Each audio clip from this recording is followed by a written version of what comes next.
আসসালামু আলাইকুম দর্শক, আবার আসলে আপু এখানে কি করতেছেন? ভাইয়া আমি মাছগুলো দেখতেছি যে পুকুরে এত সুন্দর সুন্দর মাছ আসছে আর কত বড় বড় হয়ে গেছে, অনেক ভালো লাগতেছে। কি সুন্দর করে সাঁতার কাটতেছি। আর বিশেষ করে মাছগুলো ধরতে আমার অনেক ভালো লাগে, কিন্তু আফসোস একটাই, ধরতে পারি না। আর আপনাকে আগেই বলছি যে আমার দেখার কেউই নাই, আমি নিজে দেখাশোনা করি।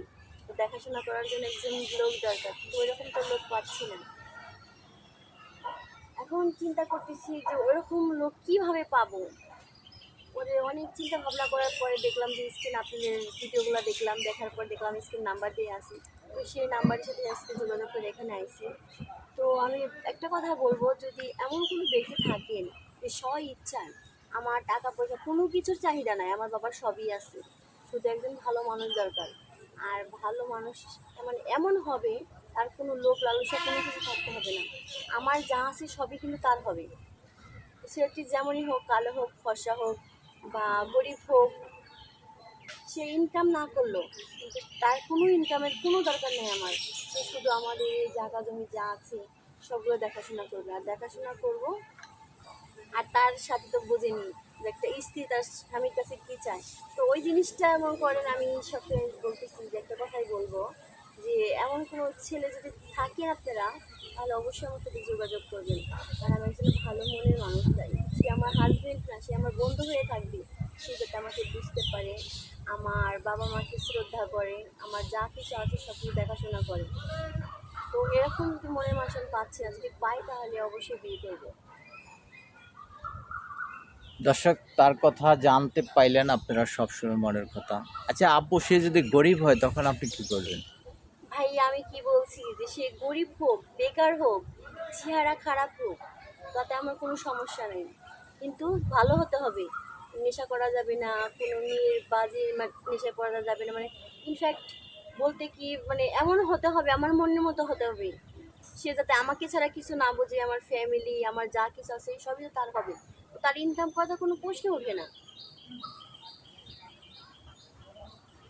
দর্শক জানলেন, সে তার টাকা পয়সার প্রয়োজন নাই, সে কালো হোক তাতে সমস্যা নাই, সে একটু বয়স্ক হলেও চলবে, কিন্তু তার কথা হলো যে আমার স্বামী হিসাবে, যে আমার গার্জিয়ান হিসাবে যে আমার পাশে থাকলে হবে, আমার মাথার ছায়া থাকলে হবে, আমার বাবার একটা ছেলের যে হকটা সেটা পুরো করতে পারে, সেই ধরনের একটা ছেলে চায়, পাত্র চায়। আপনারা জানেন, আপনারা সবসময় জেনে থাকেন যে আমাদের স্ক্রিনে যে নাম্বারগুলি দেওয়া থাকে, এই নাম্বারগুলির সাথে যোগাযোগ করতে হলে আমাদের কর্তৃপক্ষ আছে, তার সাথে যোগাযোগ করবেন। তাদের সাথে যোগাযোগ করতে পারলে তারপরে এই আপুর সাথে আপনাদের যোগাযোগ করা দেবো, যদি এই আপুর ভালো লাগে, আপনাদের কোনো হৃদয়বান ব্যক্তি, কোনো ভালো মনের মানুষ। আচ্ছা আপু, আপনি তো অনেক কিছুই বললেন, কিন্তু আমার একটা কথা বুঝি না, আপনার এত টাকা পয়সা থাকা অবস্থা কেন আপনি মনের মতন মানুষ পান না? আসলে ভাইয়া মনের মতো মানুষ পাইনি কিসের জন্য, কারণ আমি একটু অন্য টাইপের।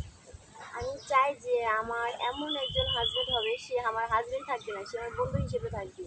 তো ওইরকম অনেক এই পর্যন্ত অনেক ভালো অফার আইছে, বিয়ে সাথে অফার আইছে, প্রেমের অফার আইছে, সবই আইছে। কিন্তু ওই যে বললাম যে মনের মানুষ দরকার, আমার কিন্তু বন্ধু দরকার, হাজবেন্ডের দরকার না। ওই রকম আমি পাচ্ছি না। এই কেউ নেশা করে, কেউ মনে করেন মেয়েদের পিছনে মানে এই কি বলবো, আমার ওগুলার কোনো দরকার নেই। আমি কিন্তু আগে এই জন্য আগেই বলছি যে ছেলে কালো হোক তাতে আমার কোনো সমস্যা নেই, কিন্তু ভালো হতে হবে, ওর মনটা ফ্রেশ থাকতে হবে, যাতে আমার প্রতি আসক্ত থাকে, আর কোনো মেয়ের দিকে না তাকায়, আমার যা কিছু আছে এগুলো নিয়ে সম্পূর্ণ থাকবে, কিন্তু লোভ লালসার ভিতরে না থাকে। সেরকম ভাই আমি পাচ্ছি না। আর পাচ্ছি না দেখি আজকে এই ভিডিওর মাধ্যমে আসা। যদি আমার ভিডিওটা আপনাদের ভালো লাগে তাহলে অবশ্যই লাইক কমেন্ট করবেন আর শেয়ার করবেন। তিনবার ক্লিক করার পরে দেখবেন আমার ইমো নাম্বার, হোয়াটসঅ্যাপ নাম্বার থাকবে, আর ওখানে তিনবার ক্লিক করবেন, ক্লিক করে আমার সাথে যোগাযোগ করতে পারবেন। আর যদি আমাকে ভালো লাগে তাহলে অবশ্যই আমার সাথে কথা বলতে পারবেন, কিন্তু আমি দর্শক, কারো জোর করবো না যে আমার সাথে কথা বলেন। আমি একটা কথা বলবো, যদি আপনাদের মন থেকে চায় আমাকে ভালো লাগে তাহলে কথা বলবেন। দর্শক আপনারা তো জানতে পারলেন আপুর কথা, যে আপু কী ধরনের কথা বলতেছে, কী ধরনের করতেছে। তো আপনারা যে স্ক্রিনে আমাদের নাম্বার দেওয়া আছে, নাম্বারের সাথে যোগাযোগ করবেন। আমাদের চ্যানেলের মালিক জাহিদ ভাই, উনি অত্যন্ত ভালো মনের মানুষ, কিন্তু উনি সবসময় জেনে থাকে যে আমাদের যারাই আছে আমরা ভালো রকমের কাজ করি, ভালো আপনাদের ই করি। তো আজকে আমরা এখানে বিদায় নিব, আবার অন্য কোথায় যাব, চলে যাব। ঠিক আছে, আজকের জন্য বিদায় নিচ্ছি। আসসালামু আলাইকুম।